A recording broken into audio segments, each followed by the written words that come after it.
Hey guys, what's up? It's Grace, and today I'm doing my January wrap-up, which is pretty late. I'm filming it later than I should have, but it's still here, so that's what matters. I've read 7 books and 1 graphic/comic book, and I think that's pretty good, so let's get started. The first book I read is The Book of Ivy by Amy Engel. Oh, have you guys seen this before?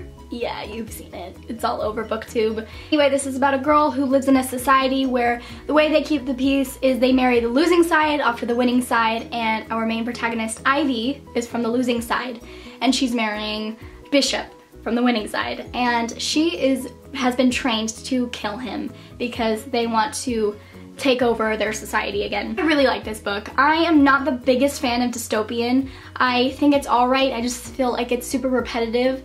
But this book, yeah, had some cliche things that dystopians do, but it was really good. I really liked the relationship between Ivy and Bishop. I thought that was just very slow burning and beautiful. I really loved Bishop. He was such a nice guy, and Ivy was pretty irritating towards the end, but in the beginning I really liked her mindset and everything. So overall, I would give this book 4.5 stars. I definitely recommend it if you are a dystopian fan, and if you're not, like me, I'm not that much of a dystopian fan, but I really enjoyed this book, so. And the next book I read is Vicious by V.E. Schwab. If you guys have seen my review, you know that I love this book so much. 5 out of 5 stars. I'm not gonna get too in-depth on it because I filmed a review, so if you want to check that out, I will link it down below.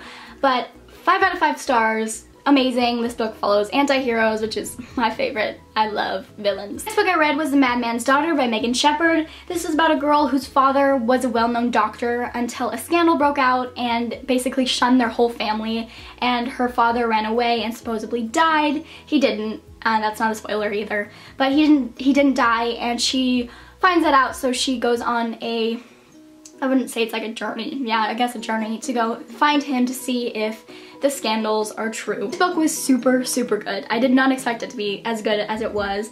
I felt like the atmosphere was so creepy, just very vivid. One thing that kind of bugged me was the love triangle. I felt like you could do without, but at the same time it was a big part of the book. So overall, I'd give this book 4.5 stars. I definitely recommend it, and I will be picking up the sequel very soon. Next book I read is 100 Sideways Miles by Andrew Smith, which is wow, because I never read contemporaries. Like, very rarely do I do that, but I was like, you know what? I'll read a contemporary, because I've just been reading like fantasy, paranormal, sci-fi books, and this is, I thought, perfect. Just like what I needed for the time. The voice, Finn Easton was just so funny. But yeah, I will tell you what this book is about.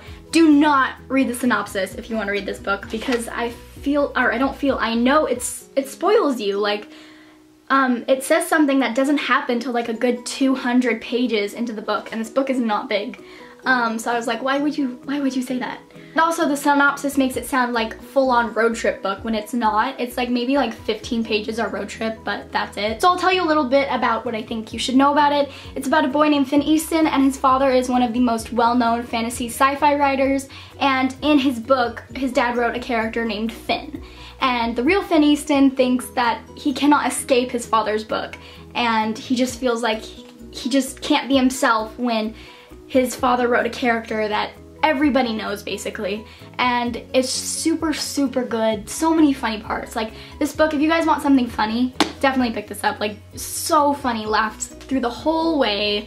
I feel like a lot of guys will like this book, and I'm not trying to like separate, oh, these books are for girls and these books are for guys. I'm not saying that, but I do think a lot of boys or guys would really enjoy this book. I give this book 4.5 stars. Next book I read is Dune by Carrie Corp and Lori Langdon. This follows 2 POVs, Veronica and McKenna, and for the summer they're going to Scotland. While they're in Scotland, they find McKenna's great aunt's journal, and that journal leads them to the Bridge of Dune. While they cross over it, they cross into like this parallel fantasy world in Scotland.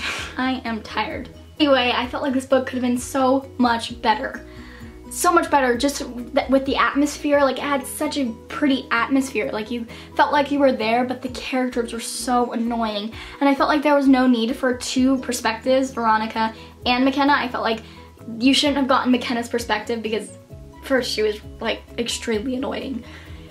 And second, it just was really boring. Like, I found myself wanting to read Veronica's chapters way more than I wanted to read McKenna's. And I felt like their love interest should have been switched. Like, Veronica should have gotten McKenna's love interest, and McKenna should have gotten Veronica's love interest. I felt like that could have been so much better because Veronica's love interest, I forget his name, he was so annoying. He was just so broody and just like, oh, come on, lighten up. I don't know if I will be continuing on with this series. If it gets better, comment down below, because then I will.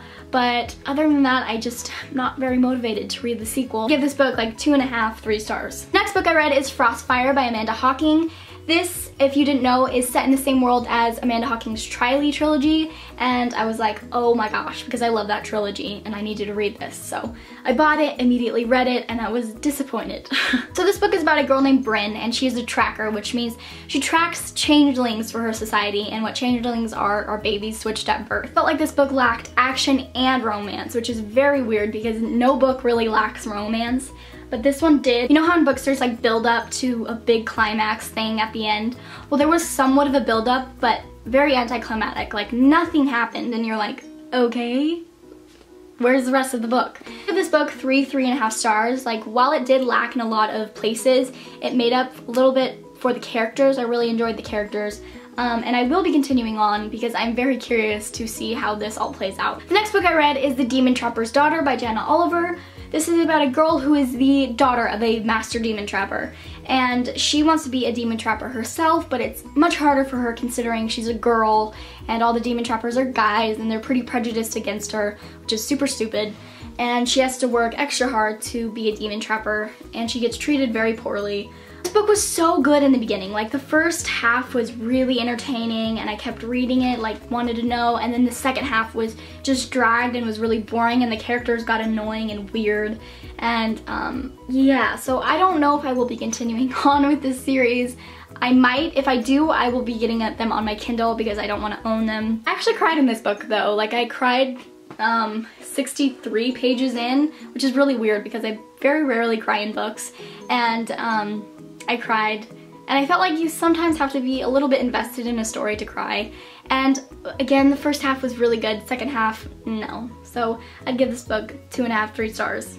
The last thing I read was Miss Marvel by Wilson Ofona. This comic was super fun and just, I read it super quick and I love the artwork and everything. I really love the main girl in this. Her name is Kamala. I think that's how you say her name, and she was really funny and she's somewhat of a nerd, but she just made me laugh a lot.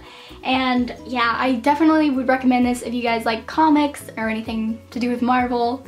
You know, just super good. 5 out of 5 stars, and yeah, good stuff. Those are all the books I read in January. Overall, I had a pretty good reading month. Some books were not as good as others, but you can't always get what you want. Thank you guys so much for watching, and I will see you in my next video. Thank you, gardeners, for turning on whatever you have on. Peace out, guys. Bye.